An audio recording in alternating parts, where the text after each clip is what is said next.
ಮಾತಾ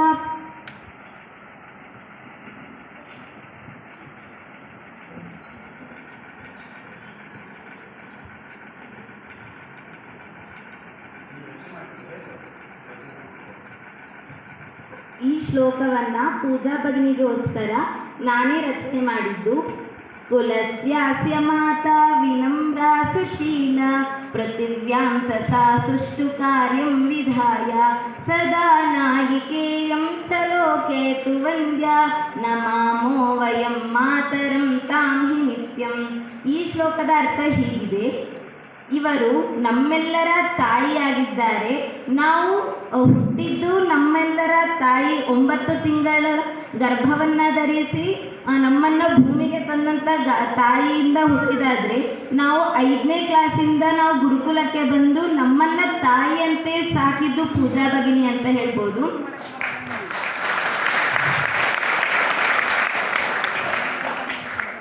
ಇವರು ಯಾವಾಗಲೂ ವಿನಮ್ರ ಆಗಿದ್ರು ಹಾಗೂ ಸುಷ್ಟುಶೀಲವನ್ನು ಹೊಂದಿದ್ರು.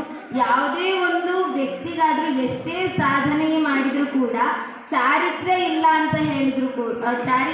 ಅಂತ ಹೇಳಿದರೆ ಯಾವ ಕೆಲಸ ಮಾಡಿದ್ರೂ ಕೂಡ ಅದು ವ್ಯರ್ಥನೆ ಆಗುತ್ತೆ. ಇವರು ದೊಡ್ಡ ಸಾಧನೆಯನ್ನು ಮಾಡಿ, ಬೆಟ್ಟದಷ್ಟು ಸಾಧನೆಯನ್ನು ಮಾಡಿ ಬೆಟ್ಟದಷ್ಟೇ ಚಾರಿತ್ರ್ಯವನ್ನು ಕೂಡ ಹೊಂದಿದಂಥ ಮಹಾನ್ ವ್ಯಕ್ತಿ ಅಂತ ಹೇಳ್ಬೋದು. ಹಾಗೆ ಇವರು ಎಲ್ಲ ಪೃಥ್ವಿಯಲ್ಲಿ ಅಂದರೆ ಈ ಭೂಮಿಯಲ್ಲಿ ಸಾಧ್ಯವಾದಷ್ಟು ಒಳ್ಳೆಯ ಕಾರ್ಯಗಳನ್ನು ಮುಗಿಸಿ ಇಹಲೋಕವನ್ನು ತ್ಯಾಗ ಮಾಡಿದ್ದಾರೆ. ಹಾಗೆ ಈ ಲೋಕದಲ್ಲಿ ನಾವು ಕಂಡಂಥ ಎಲ್ಲರಿಗೂ ನಾಯಕಿಯಾಗಿ ಕೆಲಸವನ್ನು ನಿರ್ವಹಿಸಿದ್ದಾರೆ. ಇವರಿಗೆ ನಾವು, ಇಂತಹ ತಾಯಿಗೆ ನಾವು ಪ್ರತಿದಿನ ನಮಸ್ಕಾರವನ್ನು ಮಾಡ್ತೇವೆ ಅಂತ ಈ ಶ್ಲೋಕದ ತಾತ್ಪರ್ಯ. ನಾವು 5ನೇ ಕ್ಲಾಸಿಗೆ ಬಂದಾಗ ನಮಗೆ ಪೂಜಾ ಭಗಿನಿ ಯಾರು ಏನೂ ಗೊತ್ತಿರಲಿಲ್ಲ.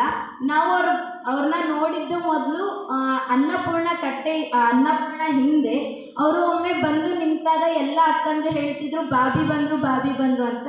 ಆಗ ಅಕ್ಕಂದ್ರೆಲ್ಲ ಸ್ವಲ್ಪ ಭಯ ಪಡ್ತಿದ್ರು. ನಾವು ಕೂಡ ಬಾಬಿ ಅಂದರೆ ಯಾರು ಅಂತ ಗೊತ್ತಿರಲಿಲ್ಲ.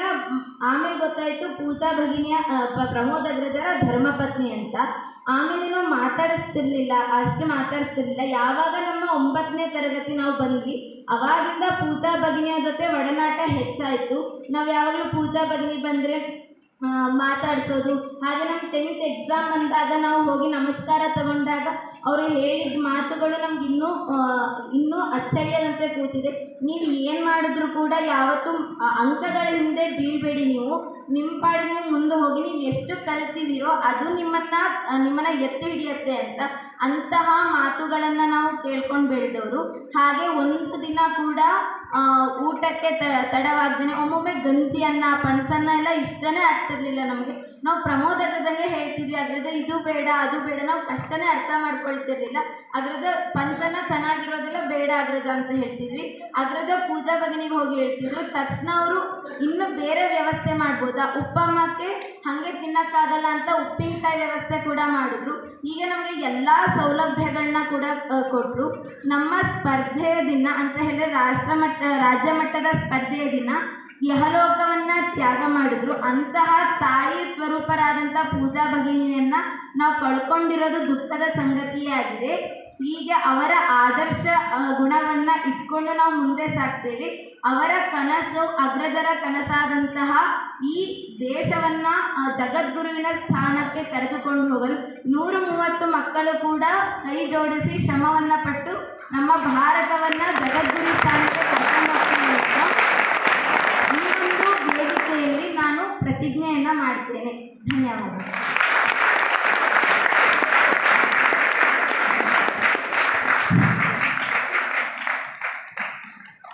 ಬಹಳ ಚೆನ್ನಾಗಿ ಹೇಳಿದರು ನಮ್ಮ ಪ್ರಜ್ಞಾ. 130 ಮಕ್ಕಳ ಪರವಾಗಿ ಬಹಳ ಒಳ್ಳೆಯ ಪ್ರತಿಜ್ಞೆಯನ್ನು ಕೂಡ ಮಾಡಿದ್ದು. ಯಾವಾಗ ಹಿರಿಯರ, ನಾನು ಅಗ್ರಜ ಪ್ರಸಾದ್ನೆ ಮಾತಾಡ್ತಾ ಇದ್ವಿ, ಮೇಲ್ಪಂಕ್ತಿ ಬಹಳ ಚೆನ್ನಾಗಿದ್ದಾಗ ಮಾತ್ರ ಮುಂದೆ ಬರತಕ್ಕಂತಹ ಪೀಳಿಗೆಗಳು ಬಹಳ ಚೆನ್ನಾಗಿ ನಡ್ಕೊಂಡು ಹೋಗ್ತವೆ. ಹಿರಿಯಕ್ಕನ ಚಾಳಿ ಮನೆ ಮಂದಿಗೆಲ್ಲ ಅಂತ ಒಂದು ಗಾದೆ ಇದೆ. ಅಂದರೆ ಹಿರಿಯಕ್ಕ ಏನು ಮಾಡ್ತಾಳೆ ಅದನ್ನು ಮನೆಯವರೆಲ್ಲರೂ ಕೂಡ ನಡೆಸ್ಕೊಂಡು ಹೋಗ್ತಾರೆ ಅಂತ ಹೇಳಿ. ಹಾಗೆ ನಮಗೆಲ್ಲರಿಗೂ ಹಿರಿಯಕ್ಕ ಆದಂಥವ್ರು, ಅವರ ಒಂದು ಎಲ್ಲ ಒಳ್ಳೆಯ ಗುಣಗಳು ಕೂಡ ನಮ್ಮ ಗುರುಕುಲದ ಮಕ್ಕಳಲ್ಲಿ ಕಂಡು ಬರಲಿ. ಅವರ ಒಂದು ಸಾನ್ನಿಧ್ಯ ಯಾವಾಗಲೂ ಕೂಡ ಇರಲಿ. ಬೀಸುವ ಗಾಳಿಯಂತೆ ಬೆಳಗುವ ಬೆಳಕಿನಂತೆ ಯಾವಾಗಲೂ ಕೂಡ ಅವರು ನಮ್ಮ ಜೊತೆಗೆ ಇರ್ತಾರೆ. ಭೌತಿಕವಾಗಿ ಇಲ್ಲದೇ ಇದ್ದರೂ ಕೂಡ ಭಾವವಾಗಿ ಮನಸ್ಸಿನಲ್ಲಿ, ಚಿತ್ರವಾಗಿ ನಮ್ಮ ಕಣ್ಣಿನಲ್ಲಿ ಯಾವಾಗಲೂ ಕೂಡ ಅವರು ನಿರಂತರವಾಗಿ ನಮ್ಮ ಜೊತೆಗೆ ಇರ್ತಾರೆ ಅಂತ ನಾನು ಭಾವಿಸ್ತೇನೆ. ಹಾಗೆ